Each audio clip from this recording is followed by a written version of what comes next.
అల్లరిగా తిరిగే రాము మంచి భవిష్యత్తు మరియు చదువు గొప్పతనం గురించి అమ్మ చెప్పిన నీతి కథ.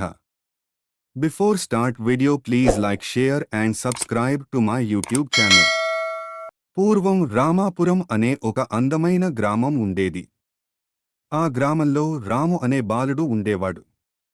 అతను చాలా తెలివైనవాడు, కానీ చాలా అల్లరిగా ఉండేవాడు. ప్రతిరోజూ రాము పాఠశాలకి వెళ్లడం ఇష్టం లేక తన స్నేహితులతో అల్లరి చేయడం అంటే ఇష్టపడేవాడు. అతని తల్లి ఎప్పుడూ అతనిని పాఠశాలకి పంపడానికి ఇబ్బంది పడేది. ఒకరోజు ఆమె రాముని పిలిచి, రాము, నీవు ఎప్పుడూ అల్లరిగా ఉంటావు. పాఠశాలకి వెళ్లకుండా ఉంటే నీ భవిష్యత్తు పాడవుతుంది అని చెప్పింది. అప్పుడు రాము తన తల్లి మాట వినలేక, అమ్మా, నాకు రోజూ చదవడం ఇష్టం లేదు. నేను నా స్నేహితులతో ఆడుకుంటున్నాను అని చెప్పాడు. అప్పుడు రాము తల్లి బాగా ఆలోచించి తన కొడుకుకి ఓ మంచి పద్ధతిలో గుణపాఠం నేర్పాలని అనుకుంది. ఆ తర్వాత ఆమె ఒక కథ చెప్పడం ప్రారంభించింది. చాలా కాలం క్రితం ఒక అడవిలో 2 ఎద్దులు ఉండేవి.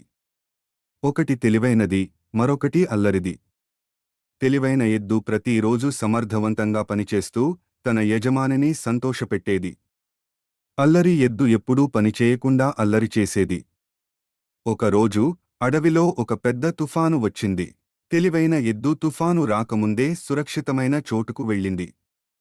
కాని అల్లరి ఎద్దు ఆడుకుంటూ ఉండి తుఫానులో చిక్కుకుంది. దాంతో అది గాయపడి తన జీవితాన్ని కోల్పోయింది.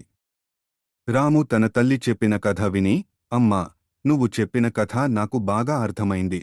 నేను ఇప్పటినుంచి అల్లరి చేయకుండా పాఠశాలకి వెళ్ళి బాగా చదువుతాను అని చెప్పాడు. అప్పటినుండి రాము ప్రతిరోజూ పాఠశాలకి వెళ్లడం ప్రారంభించాడు. అతను బాగా చదవడం, తన తల్లిని గర్వపడేలా చేయడం మొదలుపెట్టాడు. రాము తర్వాత గ్రామంలోని మిగతా పిల్లలకు కూడా స్ఫూర్తిగా మారాడు.